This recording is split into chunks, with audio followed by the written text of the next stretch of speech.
Review time, Pot! This picture is Illuminati confirmed. No, it ain't. That's just a random red triangle. But this picture is Illuminati confirmed. This man is Aleister Crowley, aka the Great Beast 666. That's what he called himself. And as you can see, he is sporting the Illuminati eye sitting next to a pentagram. He, along with the CIA, helped influence the 1960s counterculture, which was supposed to be an anti-establishment, anti-war culture. What happened here? Well, the CIA introduced LSD and drugged out college students to make them rebels without a cause. One way they did this was through MK Ultra mind control, where they slipped civilians LSD and did mind control on them. Here were their goals: to promote illogical thinking and impulsiveness to the point where the recipient will be discredited in the public. To use substances which will enhance the ability of individuals to withstand torture and brainwashing. To use substances which alter personality structure in such a way that makes the recipient become strongly dependent on another person, because we can't have people too independent. Let's look at Timothy Leary. He was a major advocate of psychedelic drugs in those times. He said he was carrying on the work of Aleister Crowley and reminded us that Aleister Crowley said, "Do what thou wilt," which in reality means you can do evil and not feel guilty about it. Which, if you're thinking like that, the Illuminati will get away with doing a lot of things which would normally be considered evil. You would justify their evils or not care because you want to continue doing your evil without having to feel guilty about it. Don't underestimate that, because that mentality is the reason why the New World Order plan is happening right now. Now, Timothy Leary, the Aleister Crowley disciple, admitted to being a CIA asset. Understand, the psychedelic 60s was created by the CIA with the help of Leary. When asked, "You were wittingly used by the CIA?" I asked again, "During the 60s, you knew you were being used by the CIA?" He said, "I knew I was being used by the intelligence agents of this country." I asked you, what was the CIA's motive? What were you used for? I said again. He said, "The CIA recognized what you probably haven't recognized yet, that I am a very important national asset." What can I say? Leary said. "Yeah, I saw in 1962 or 3 that there was a world struggle for the control of minds." That's a crude way to say it. I saw, after Hiroshima, there would never be a big world war. World war would be at the neurological level, not at the level of tanks and planes and bombs. I proceeded as an intelligence agent since 1962, understanding that the next war for control of this planet and beyond had to do with the control of consciousness. So I had to think very carefully about that. I wanted my side to win the war. So then I repeated the question: did you ever wittingly work for the CIA? Yes. He answered strongly. I was a witting agent of the CIA. And these things were done under Operation Chaos, which was established through orders of Puppet Lyndon B. Johnson and expanded under Puppet Nixon. The targets included Students for a Democratic Society, the Black Panther Party, Women's Strike for Peace, and Ramparts Magazine. In Project Chaos was Project Merrimack, which was a domestic espionage operation coordinated under the Office of Security of the CIA. It involved information gathering procedures via infiltration and surveillance on Washington-based anti-war groups that might pose potential threats to the CIA. However, the type of data gathered also included general information on the infrastructure of targeted communities. But I thought the CIA was just for foreign intelligence. Wrong again, Joker. Its twin project, Project Resistance, was another CIA operation. Its purpose was to collect background information on groups around the U.S. that might pose threats to CIA facilities and personnel, aka their excuse to use it. From 1967 to 1973, many local police departments, college campuses, staff members, and other independent informants collaborated with the CIA to keep track of anti-establishment groups that opposed the U.S. government's foreign policies on Vietnam. Why, when Operation Chaos contained files on 7,200 Americans, a computer index totaling 300,000 civilians, and approximately 1,000 groups, with no evidence of any contact between the most prominent peace movement leaders and foreign embassies in the U.S. or abroad. Why is that? Because it wasn't about that. It was really about neutralizing the threat to their New World Order agenda, which is what they still do today. You think you're talking to somebody who just wants to be your friend, when in reality they just want to gather information on you, understand the lingo, rate your potential, and eventually throw you off the trail of exposing the New World Order. Or then they just straight up discredit you in the public. Ideally, they would like both. As Leary said, remember, this is a battle for the minds. The counterculture is still happening today. You got these useless sellouts. You got these politicians selling you lies to render your mind useless. They want to be able to get on with their New World Order plans without interruption. This is why you see the Tyler creators loving Aleister Crowley. This is why you see the Jay-Z's promoting "Do What Thou Wilt" and throwing up devil signs. Yes, they are devil signs. The founder of the Church of Satan can be seen throwing them up here and here. It is no mistake that the Beatles were throwing them up in the 60s, here and here. Aleister Crowley in the background, here. Beyonce throwing them up here. Beyonce and Jay-Z throwing them up here. Beyonce and Jay-Z throwing them up here again. And more recently, Beyonce throwing them up here right before the Grammys. But y'all ain't paying attention.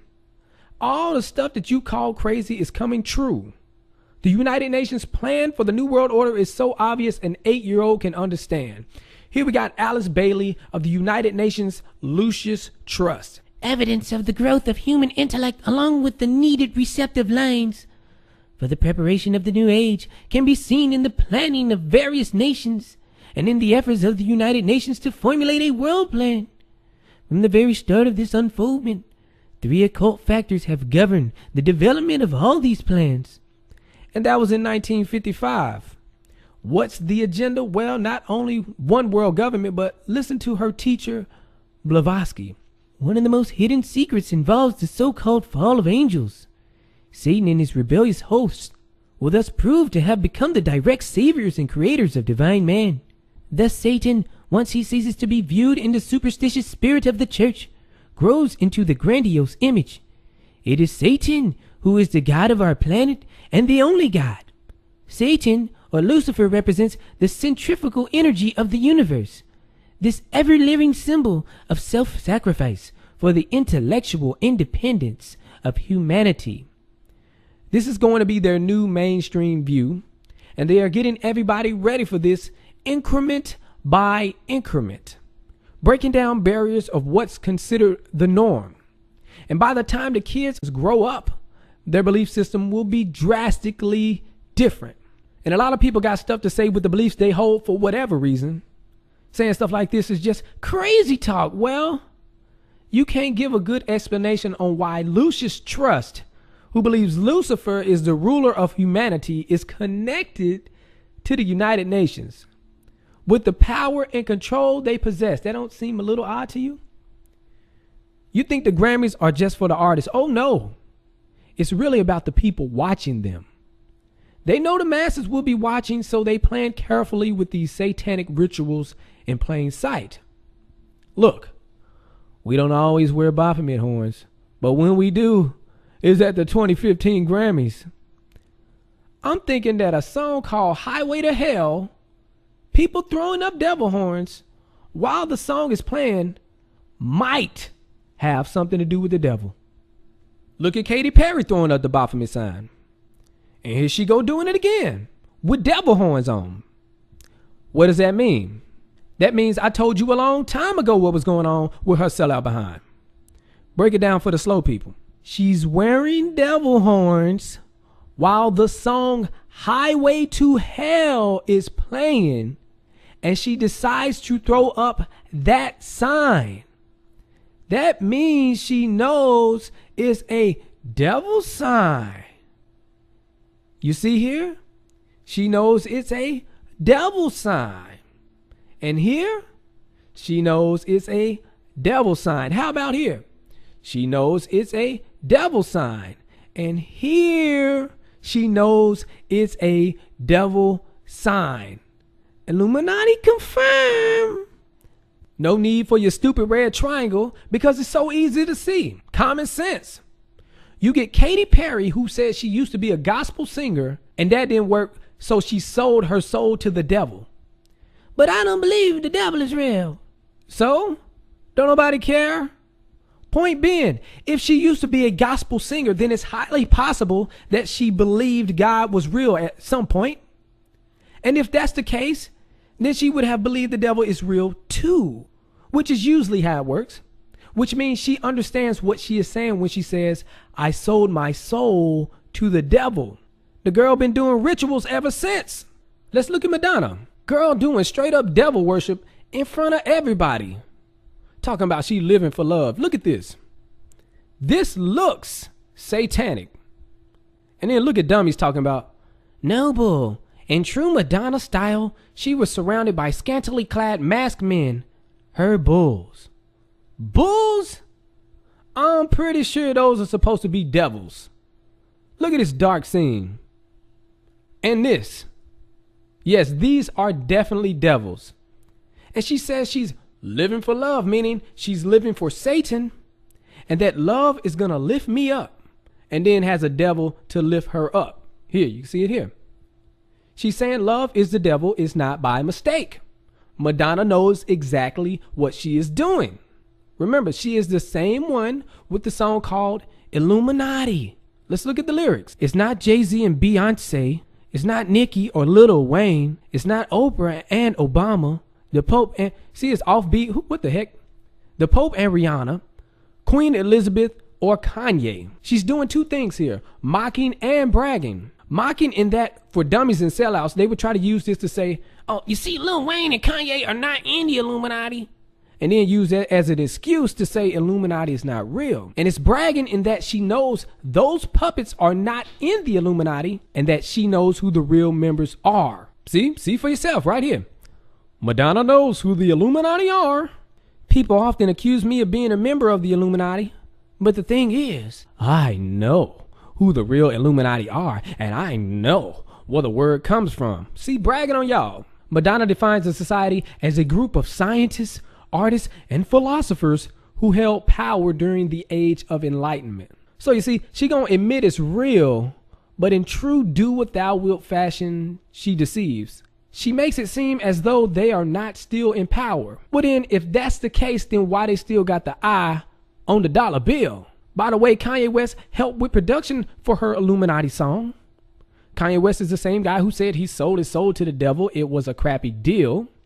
He is also the same guy who was on the song saying Illuminati makes the trends that then become cool. Back to the song. People been trying to tell y'all Illuminati is real. But then you get your media, you get your puppets playing like it ain't real. What are you guys talking about? The same people you were saying were crazy were telling you not only is it real, but one day they're going to admit it.